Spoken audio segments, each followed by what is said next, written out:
Muy buenas noches con todas nuevamente. El día de hoy, como ya me han presentado, soy María Elisa Seminario Rebolledo y voy a acompañarlos en la moderación de la segunda charla pajarera de este mes. En esta oportunidad nos acompaña el biólogo Augusto Lescano, quien es biólogo y es guía oficial de turismo con estudios de maestría en ecoturismo. Cuenta con experiencia en investigación en insectos y evaluaciones de impacto ambiental en costa, sierra y selva de diferentes grupos taxonómicos. Es instructor de talleres para guías oficiales de turismo en ecología e insectos nocturnos, trampa de luz en la Reserva Nacional de Tambopata. Cuenta con experiencia en monitoreo de tortuga verde, Quelonia midas, en Tortuguero de Costa Rica. Asistente y coordinador en el proyecto Guacamayo en la Reserva Nacional Tambopata. Es profesor de ciencias naturales para escolares y preuniversitarios. También cumple la función como guía e interpretador ambiental en diferentes áreas naturales protegidas. Es tour conductor con turistas nacionales y extranjeros, con énfasis en la educación en campo, proyectos sociales de desarrollo en comunidades y observación de flora y fauna, tanto en costa, sierra y selva. Es consultor en biodiversidad para el desarrollo de actividades turísticas en las lomas de Lima, monitoreo de fauna en la selva tropical y desarrollo de actividades turísticas en albergues de la región de Tambopata.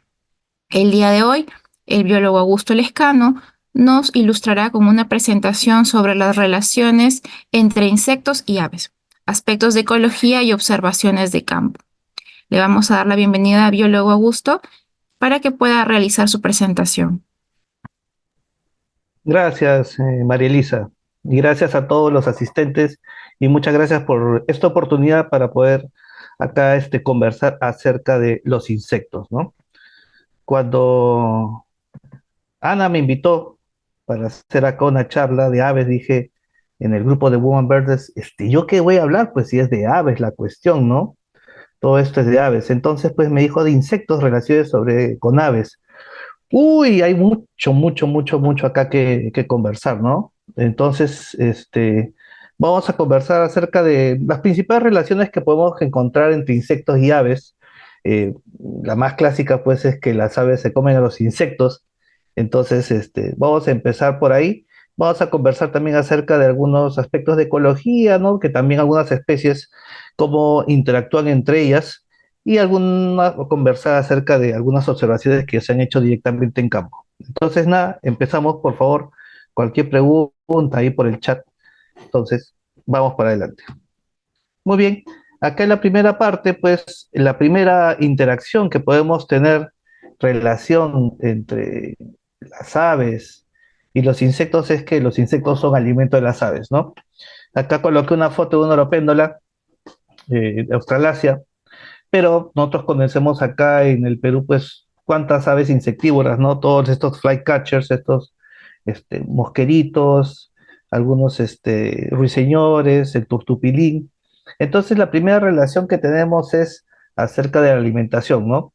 Considerando que tenemos unos 5 millones de especies de insectos con una proyección de 10 millones de insectos versus unos 18.000 especies de aves en todo el mundo, ¿no? Una proyección.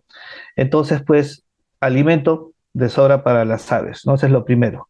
Y acá quiero también agregar unos aspectos, no solamente dejarlo en la alimentación de insectos, ¿no? Sino también al tratarse de un grupo de observadores de aves, pues también dar énfasis a las aves, ¿no? Hay unas especies en particulares que a mí me han llamado mucho la atención estos últimos años que me he dedicado un poco más a leer y a conocer a las aves. Acá, por ejemplo, tenemos el cuervo de Nueva Caledonia, que es una de las especies más representativas en cuanto a los estudios de comportamiento de aves. ¿Por qué lo coloco acá, no? Esta ave es una de las pocos aves en particular que utiliza herramientas como los primates y los humanos para poder conseguir sus objetivos. En este caso, este cuervo está con un trozo de una ramita golpeando en un orificio donde hay una larva de algún tipo de insecto, puede ser un coleóptero, escarabajo. Lo golpea hasta irritarlo y este va a atacar a la pequeña rama y después el cuervo va a sacar al gusano y se lo va a comer. Acá hay un aspecto muy interesante entre este cuervo, es que si bien es cierto puede usar una rama, él puede juntar diferentes ramas y hacer herramientas más grandes. Es un animal con mucha inteligencia, donde se han hecho experimentos que, bueno, podrán observar después, busquen el cuervo de Nueva Caledonia en YouTube y van a encontrar experimentos que se le han hecho, experimentos complejos, donde los cuervos con una buena observación y unos pocos minutos pueden resolver exitosamente. No es la única ave también que tiene este tipo de comportamiento, ¿no? Acá tenemos al pinzón de Darwin carpintero, ¿no? Es el Woodpecker Finch en las islas de Galápagos, endémico de las islas de Galápagos, también utilizando una rama, una pequeña rama para capturar insectos, ¿no? Entonces, esta es la primera relación que nosotros tenemos acerca de los insectos con las aves. Alimento, la depredación. Vamos a ver qué más tenemos acá. Miren, aquí está el blue jay, la urraca azul o chara azul, que se alimenta de una mariposa monarca, una mariposa, ¿no? Que nosotros hemos visto en los parques, ¿no? Este, ¿no? Y ocurre también en las migraciones ahí entre México y Estados Unidos, las grandes migraciones. Este Blue Jay, esta urraca, se ha intoxicado, ¿no? Se ha alimentado de una mariposa monarca y esta mariposa monarca pues tiene el, un veneno, tiene un veneno dentro, ¿no? Tiene un metabolismo secundario donde extrae ciertos alcaloides, ciertas sustancias volátiles de las plantas para poder desarrollar este tipo de toxinas para poder defenderse. La mariposa monarca tiene un color rojo, ¿no? Bien particular, con unas venas de color negro. Estos colores son llamados colores aposemáticos, colores brillantes que indican cierta toxicidad.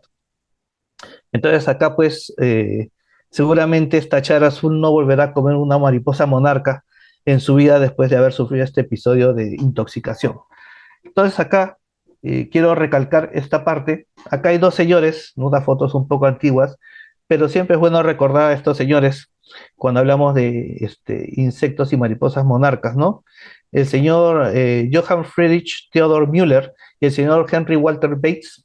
Estos dos señores son investigadores en el año mediados de 1800, un señor alemán y un señor inglés que migraron de sus países y se fueron a estudiar a Brasil y Müller y a Bates en diferentes partes de la Amazonía, donde ellos pudieron hacer observaciones del comportamiento de las aves, ¿no? Y el comportamiento de insectos, ¿no? Bueno, aunque Müller se dedicó más a los crustáceos, pero ellos desarrollaron alguna teoría que después recibieron su nombre, algún tipo de comportamiento que tienen los insectos y otros animales, ¿no? Acá tenemos el mimetismo batesiano, que viene del señor Bates, ¿no? Este mimetismo batesiano es la imitación de un organismo que imita a otro que es tóxico, venenoso o peligroso. En este caso tenemos acá una mosca que está imitando un abejorro con aguijón, ¿no? Un animal peligroso. Entonces, nosotros podemos tal vez reconocer, ahora que tenemos la foto cerca, la cabeza, el cuerpo diferente, la posición de las alas, etcétera. Pero un ave, ¿no? O algún otro animal que va a tener algunos segundos para ver estos animales, puede confundirse, puede confundirse. Entonces, esto hace que esta mosca imitadora se esté protegida simplemente por una apariencia de un animal más peligroso, ¿no? Mimetismo batesiano. Otro ejemplo de mimetismo batesiano es la muy conocida, pues, Apis mellifera, que es la abeja de la miel que conocemos todos, y acá tenemos una mosca que está imitándola, ¿no? Nosotros podemos, como les digo, darnos cuenta de las diferencias, pero alguna ave hambrienta tal vez no lo haga, ¿no? Y seguramente entre los dos va a escoger al azar, ¿no? Posiblemente más la abeja, porque una característica de estos mimetismos batesianos es que el imitador se encuentra en menor cantidad en las poblaciones compartidas. Entonces, las chances de que se intoxique o que el ave o el depredador muerda o intente comer a la especie tóxica o peligrosa, pues son mayores. Acá, por ejemplo, ¿no?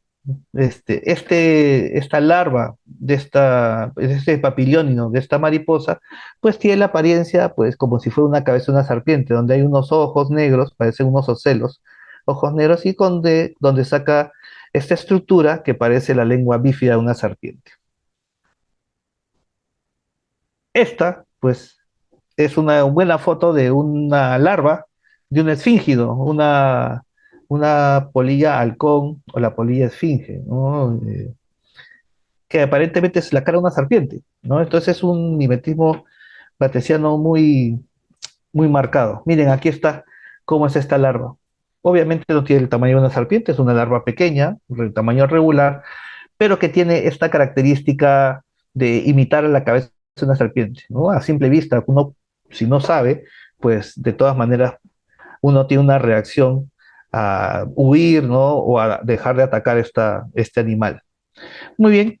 Y tenemos el mimetismo mulleriano, que a diferente del batesiano, aquí las especies involucradas todas son tóxicas o venenosas, solamente que se juntan todas para poder reducir el, el ataque. Con esto me refiero, ¿no? Tenemos a la mariposa monarca y a la mariposa virrey que pueden estar juntas, volando tranquilamente, y el ave va a atacar alguna y se va a intoxicar. De todas maneras va a haber intoxicación, entonces ya el ave no va a volver a atacar ninguno de estas mariposas, a pesar de tener unos patrones ligeramente diferentes, en su cabeza hay unos patrones similares, no los va a atacar. Igualito ocurre con todo este género Heliconius, estas mariposas de la Amazonía, que tienen unos patrones y coloraciones similares las diferentes especies, pero hace que ya puedan defenderse y que los ataques sean reducidos, ¿no? Por el número de individuos que tienen ahí estas toxinas. Muy bien, pero la relación también puede ser inversa. Acá lamentablemente quise bajarme el video, pero no pude. Ahí está, cuando esté la charla ya colgada, ustedes van a poder ver, observar. Es un saltamontes común y silvestre que aparentemente, pues nosotros cuando vemos los saltamontes sabemos que los saltamontes pueden alimentarse principalmente de vegetación, pero hay algunos que también se alimentan de otros insectos, otras criaturas. Y en este caso, esta relación con el ave, pues no es de la más agradable, ahora le toca al ave, donde este saltamontes entró a un nido y ha visto estos dos pichones y empezó a morder a uno en el cuello, ¿no? Y empezó a sacarle trozos de carne. Afortunadamente para el ave, el depredador después de unos minutos comió un poco de la carne y se retiró. ¿No? Al parecer satisfecho, al parecer consideró que es una presa muy grande, el peligro de que venga la madre que se lo come, si es insectívoro, ¿no? Porque no se puede identificar qué especies son. Acá tenemos otro ejemplo, este sí no es un insecto, pero es una araña, estas arañas del género Néfila, que tenemos también acá en América. Esta es unas fotos de Australia, donde a este pequeño, ¿no? Capuchino pecho castaño, ahí lo vemos bien bonito, aparentemente quedó atrapado en primer lugar en la tela de araña y después la araña aprovechó pues para poder tomar algo de sus líquidos, ¿no? Las arañas no pueden morder, tienen que diluir los tejidos para poder succionar y así poder alimentarse. En este caso, pues se alimentó un poco porque es demasiada comida para la araña y bueno, terminó muerta ahí, ¿no? Estas son las famosas Gold or Weaver Spiders, estas arañas que tienen unas telas de araña muy resistentes, muy fuertes. Entonces cayó el ave ahí. Este sí ha sido un ataque. Esta es una mantis china que captura un pobre colibrí de garganta roja. Este colibrí, los ataques de mantis son más comunes a los colibríes, ¿no? Aves más pequeñas, ¿no? Entonces, los, las mantis tienen este camuflaje, esta paciencia de depredador, ¿no? De quedarse inmóvil hasta poder atacar en el momento necesario, ¿no? Entonces aquí ya va un tema que, el tema del evolutivo, ¿no? O sea, grupos más evolucionados como las aves o los insectos que están mucho más lejos en temas de evolución, pues no necesariamente son el que siempre va a ser el depredador o la presa, ¿no? Que hay una combinación muy interesante. Muy bien, bueno, no solamente los insectos sirven de alimento para las aves, ¿no? Acá, por ejemplo, tenemos estas han sido observaciones que también he tenido en el Tambopata, donde he visto trogones que se meten dentro de nidos de termitas. En este caso, el nido que tenemos acá al frente lo ha utilizado este Puffbird, ¿no? Lo ha utilizado este Chestnut Cap Puffbird, es el que lo ha utilizado. ¿No? Esta es una observación en México, pero personalmente, con mis amigos guías también ahí en el Tambopata, a lo largo de los años hemos visto pues donde parejas de trogones utilizaban estos nidos de termitas. Nidos de termitas abandonados en algunos casos, en algunas ocasiones el nido de termita estaba con termitas dentro, simplemente ya se había formado una cavidad dentro y el movimiento de las termitas pues crea una especie de alza de temperatura, ¿no? La actividad de las termitas causa pues que el termitero tenga una temperatura agradable para el anidamiento de estas aves, ¿no? En este caso, la fotografía no corresponde a la especie de las termitas, solamente la utilizo acá de forma didáctica para tener una idea, ¿no? Hablando de aves e insectos, ¿no? Las termitas, un grupo fascinante.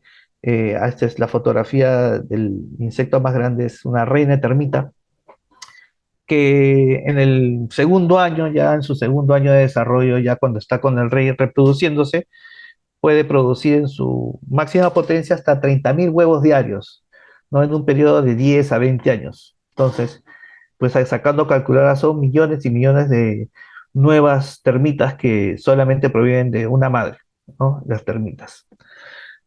Muy bien, la polinización es otra de las relaciones que tienen, ¿no? Los aves con los insectos, ¿no? Los principales polinizadores de flores, en el caso de las aves, pues tenemos a los picaflores, los colibríes. En el caso de los insectos, pues hay abejas, abejorros. Y en este caso, la polilla esfinge, ¿no? Esta polilla esfinge colibrí, ¿no? Las esfinges, polillas esfinges son muy parecidos a los colibríes en el sentido de que al atardecer, cuando muchas veces aparecen estas, yo las he visto en el Manu, en los jardines del Manu hay picaflores que están polinizando buscando pues alimento en las flores, y al mismo tiempo en las tardes de atardecer aparece esta polilla, ¿no? Hay como un overlapping ahí, y esta polilla pues se parece mucho al picaflor, ¿no? Si uno a simple vista la ve así rápidamente. Las polillas efigie tienen la capacidad de poder seguir polinizando o alimentándose batiendo las alas. El único grupo que puede hacer eso de mariposas son las mariposas papiliónidos, ¿no? Porque el resto de mariposas tiene que reposar sus alas y poder alimentarse del néctar de forma tranquila. Bien.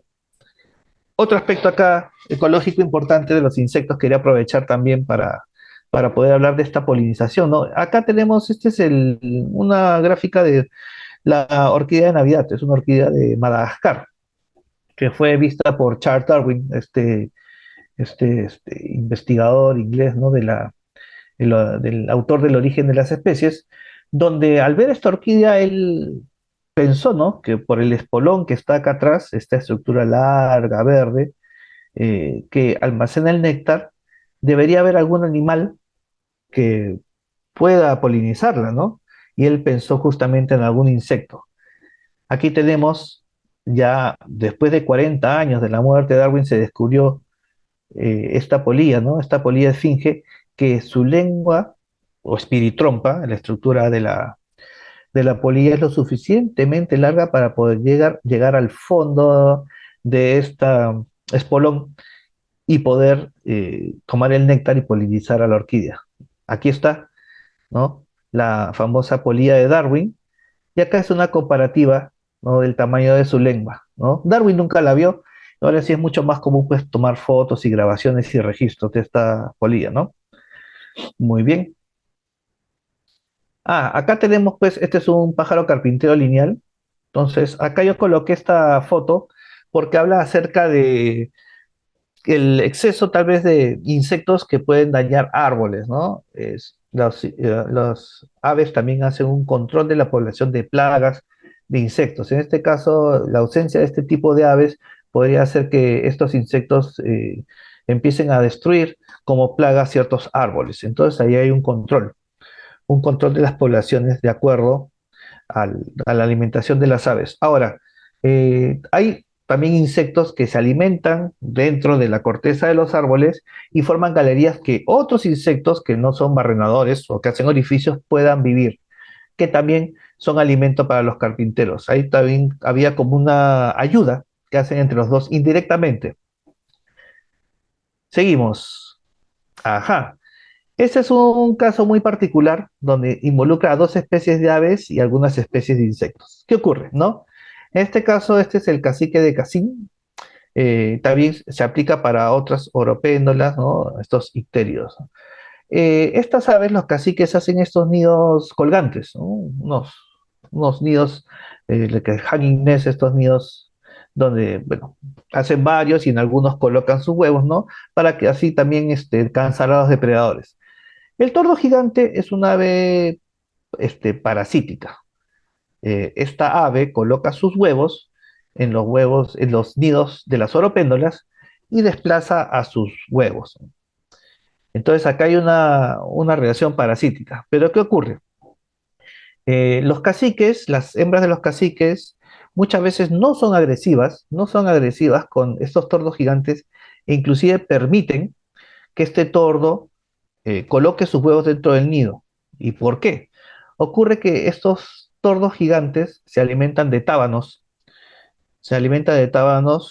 y cuando estos tábanos llegan a los nidos pueden parasitar a las crías, ¿no? Cuando son muy pequeñas, cuando tienen todavía su piel desnuda y se succiona la sangre, pues sí pueden terminar matándolas.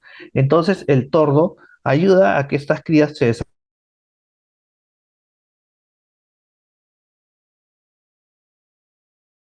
desarrollen tanto las crías del mismo tordo como las crías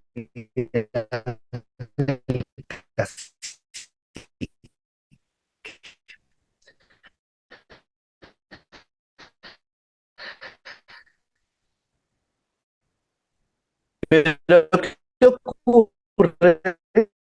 Acá lo interesante es que acá hay un comportamiento que va a variar de acuerdo a las otras especies que estén involucradas, ¿no? A pesar de las dos mismas especies de aves.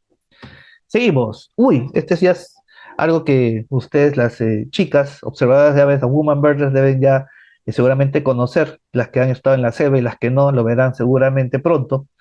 Las hormigas legionarias, las army ants, las hormigas Eciton, que es el género más común. Estas hormigas son hormigas nómades, hormigas carnívoras.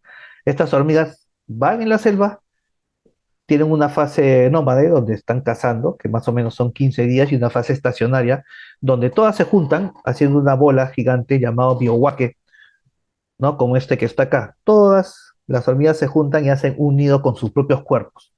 Cada pata de estas hormigas tiene unos ganchos, entonces para poder ellos juntarse una con otra y formar esta estructura.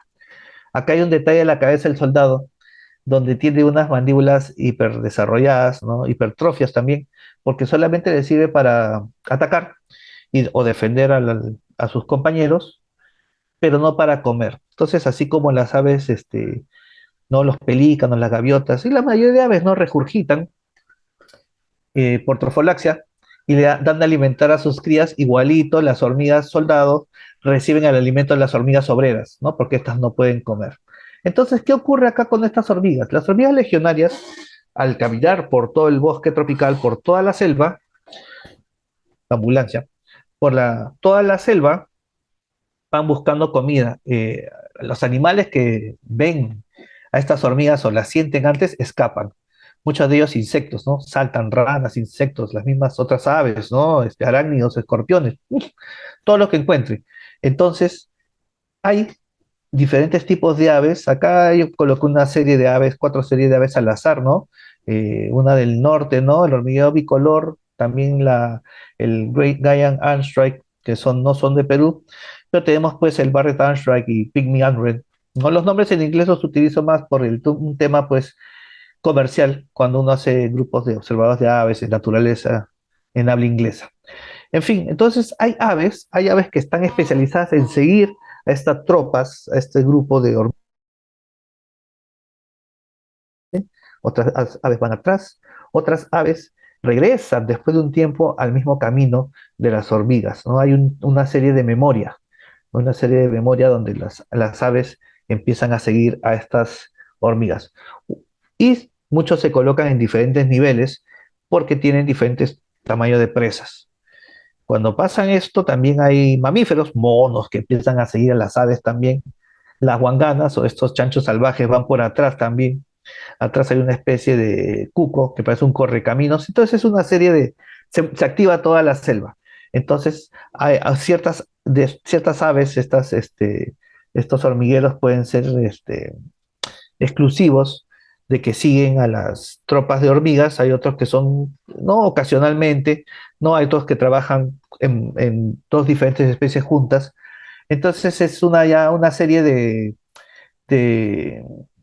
una serie de actividad y un comportamiento pues muy interesante para la observación de aves, ¿no? Ustedes cuando estén en la selva ven este tipo de hormigas, pues pueden estar buscando este tipo de hormigueros, ¿no? Estos antbirds y antwrens. Parasitismo, una relación pues incómoda para las aves, donde acá en esta foto pues es la paloma doméstica que conocemos todos, esta paloma que siempre está asociada pues a los humanos cerca de las ciudades, donde pues acá tenemos ácaros, garrapatas y las pulgas como insectos propiamente dichos. El tema va por aquí, ¿no? El tema es que también no solamente la paloma, al ser una ave doméstica, o bueno, domesticada, huele en libertad, pero siempre asociada con los humanos, sino también aves diferentes, ¿no? Como esta gaviota, que acá, alrededor del ojo, se ve estos puntitos negros que son este tipo de piojos, unos piojos masticadores. Estos piojillos, a diferencia de los piojos humanos o de mamíferos, estos tienen dos uñas, ¿no? Los malófagas. Estos piojos pueden, incomodan, pues chupan la sangre del ave y el ave, pues, al volar tan lejos, las gaviotas pueden llevar estos piojos de lado en lado. No hay registros de que produzcan muchas enfermedades fuertes estos tipos de piojos, ¿no? Como plagas, pero vamos a seguir más adelante acá. Acá sí, esta vez sí no decía en la foto de qué se trataba, pero esta es una larva de mosca, una larva de mosca. Yo recuerdo que estuve en Tambopata, en el albergue Tambopata Research Center ahí, y un día uno de los trabajadores apareció con un guacamayo, uno de los chicos, uno de los guacamayos que son semisalvajes que están ahí en el albergue, herido. Tenía una herida atrás y estaba llena de larvas de mosca, ¿no? Entonces las larvas de mosca se empiezan a comer la piel descompuesta, pero obviamente le quita energía al animal. El animal estaría condenado a morir. Bueno, los veterinarios lo salvaron, todo, no hubo ningún problema. Pero es un clásico que si hay cierta herida, inclusive en humanos ha ocurrido, unas heridas que no te curas, las moscas pueden depositar sus huevos ahí y desarrollarse. No necesariamente tiene que ser las larvas de las moscas que viven en la selva, estos tornillos, que le llaman tornillos, los botflies que hacen, ¿no? Comen la piel. Puede ser una mosca doméstica en una herida y se alimenta tranquilamente del- de la carne. Esto ya es unas cosas mayores. El botulismo aviar. El botulismo es una enfermedad que es producida por una bacteria, ¿no? El Clostridium botulinum. Clostridium es una bacteria dentro del grupo de diferentes tipos de bacterias que incluye la bacteria del tétano. Entonces, este Clostridium botulinum, ¿qué hace? A diferencia del tétano que te puede dejar las articulaciones duras, este te las deja blandas, ¿no? Acá tenemos un ave que está completamente paralizada por toxinas botulínicas, ¿no? No por la bacteria en sí, sino las toxinas que produce. ¿Y qué ocurre? Al estar flácido, todo su cuello no puede desplazarse, no puede moverse y termina haciendo un paro respiratorio, ¿no? Los músculos del diafragma dejan de funcionar y entonces el ave muere. Una vez que el ave muere, pues vienen los carroñeros y también vienen las moscas necrófagas. Tenemos acá estas moscas, ¿no? Las moscas de cementerio que muchos llaman, ¿no? Normalmente son los califóridos. Son las moscas brillantes, esas de colores muy bonitos. Las moscas de cementerio son de la familia Califóridae. Tenemos los múcides, que son la familia de las moscas comunes que conocemos, ¿no? Siempre están por todos lados, ¿no? O los sarcofágidos, que son estas moscas de la letra D que tienen unos pelos más grandes y unos colores plomos. Pero todas estas son consideradas las moscas necrófagas. Estas moscas, en estado larval, ponen sus huevos en el animal muerto que ha muerto por Clostridium, por botulismo, y la larva se alimenta tranquilamente de la bacteria y de la toxina. A la larva de la mosca no le hace nada, no le pasa nada. Algún animal querrá comer y encontrará muchas larvas en estos cadáveres. Acá tenemos el ciclo del Clostridium. Acá viene el tema. Veneno total. En el ciclo, pues, el primero muestra un termómetro. Las temperaturas altas en los veranos es cuando pueden aparecer estas bacterias. Estas bacterias proliferan bastante en medios anaerobios. Por eso el del 2 está en el fondo. No necesita oxígeno para poder desarrollarse. Los humedales, cuando tienen mucha carga orgánica, cuando tienen mucha carga orgánica y los microorganismos o los organismos que están dentro consumen todo el oxígeno, crean las condiciones perfectas para que esta bacteria pueda desarrollarse. Ahí tenemos un pato buscando comida por debajo, consume la bacteria, una vez que venía la bacteria, se enferma, se muere, otras aves empiezan a consumir las larvas de mosca o las mismas moscas y así continúa el ciclo. El tema es, en el número 7 hay unas gaviotas volando, es cuando las gaviotas se alimentan de estos cadáveres. Ahí viene el problema porque la enfermedad es llevada a otro humedal. Muy bien. Entonces ahí tenemos la importancia pues de los insectos. Importancia, no es beneficioso para nadie, pero es la importancia de los insectos. Y finalmente, para terminar, ¿no? Pues ya la estocada final de los insectos hacia las aves, los necrófagos. Hay diferentes tipos de especies diferentes especies de insectos necrófagos, pero este en particular, el escarabajo gigante americano necrófago, es una especie en peligro de extinción. Sus poblaciones año tras año se van disminuyendo y son animales, insectos que tienen cuidado de las crías. Acá han capturado, bueno, hay un cadáver de un ave, ellos lo transportan hacia un orificio, lo llevan hacia un orificio y lo empiezan a, con algunas sustancias, con unos químicos, empiezan a hacerlo como una pelota de carne, como una albóndiga del tamaño del ave, ¿no? Ellos depositan un par de huevos donde tienen solamente dos, una cría, no poca, es una poca rate rápido de reproducción, y con un sonido que hacen con sus élitros, las partes duras de sus alas, ¿no? Y su cuerpo, empiezan a llamar a sus crías para que se alimenten, ¿no? Y las cuidan hasta que ya son adultas. Esta tasa de reproducción baja, lenta, pues hace que sea una especie en peligro de extinción.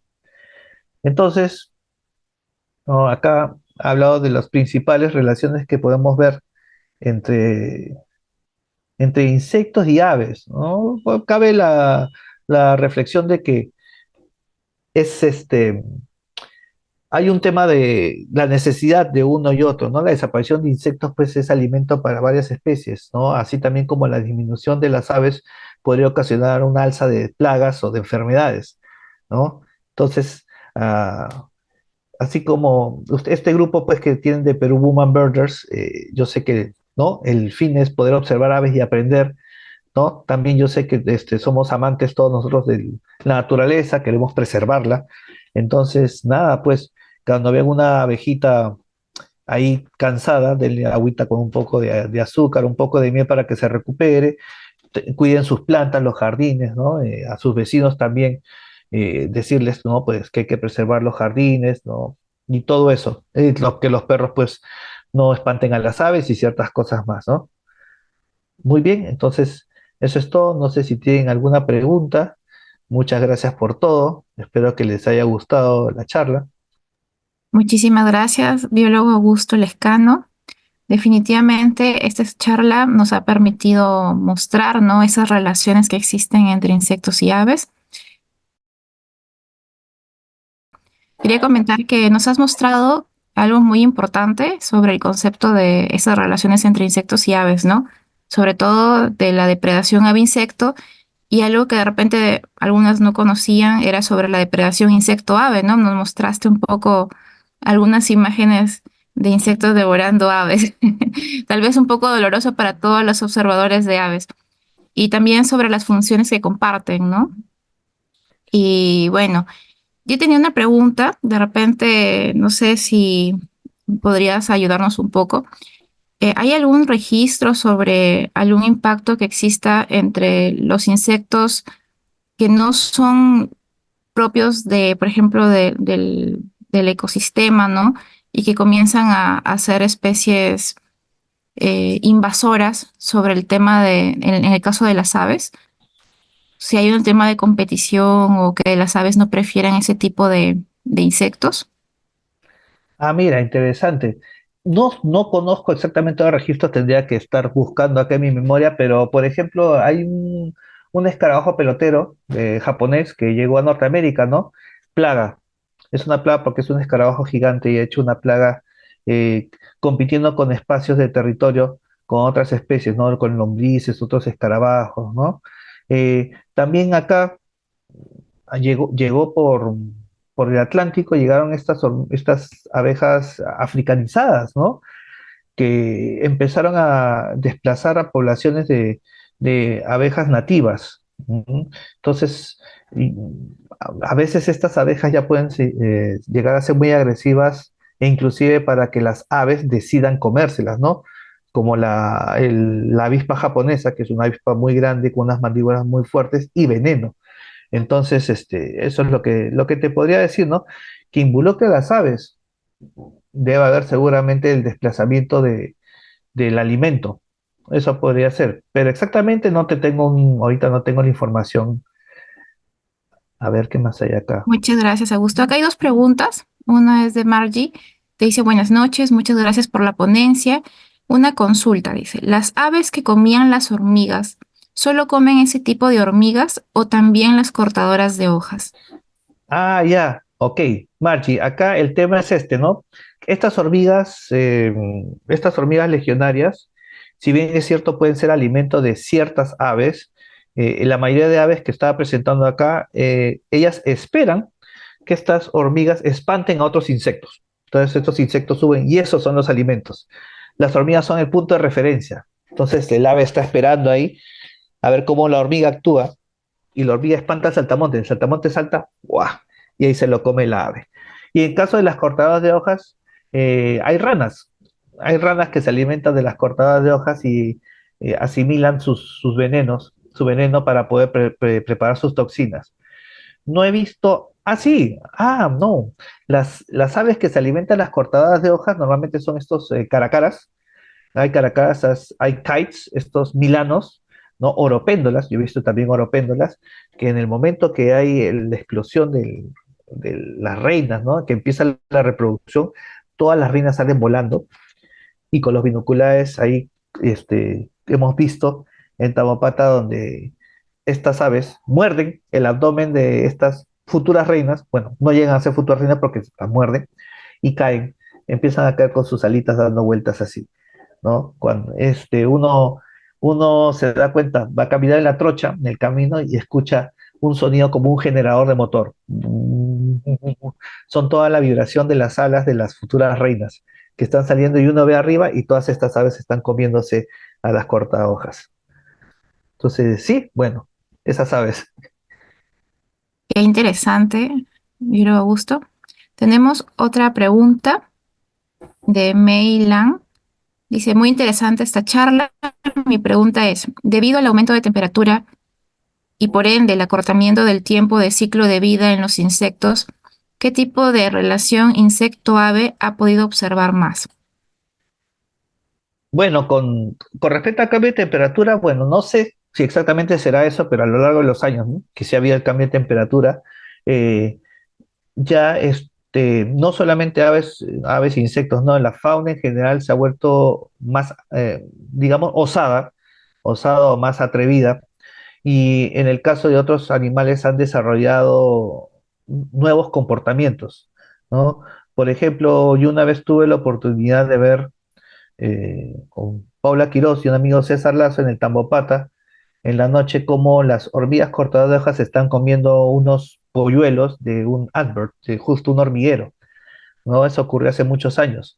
Entonces ahora estas hormigas también, pues, ya clásicamente o históricamente siempre entraban a las casas, ¿no? Pero ahora con el aumento de temperatura que favorece el desarrollo de los insectos, la explosión de estas poblaciones hace que las hormigas pues puedan desplazarse en lugares eh, más cercanas a las poblaciones humanas, ¿no? Entonces, y con respecto a las aves, ha aumentado cierto rango de distribución, algunas especies, ¿no? Eso es lo que se puede observar. Y en su relación, bueno. alimentación principalmente, ¿no? Donde haya más insectos que puedan ser alimento de las aves, ahí podrán desarrollarse más las aves, ¿no? Entonces eso es lo que yo he observado con el tiempo. Muchísimas gracias. Y bueno, definitivamente todos compartimos la opinión del biólogo Jorge Podesta, quien le menciona que es muy buena presentación, Gracias. excelente, las interacciones entre aves e insectos es muy interesante.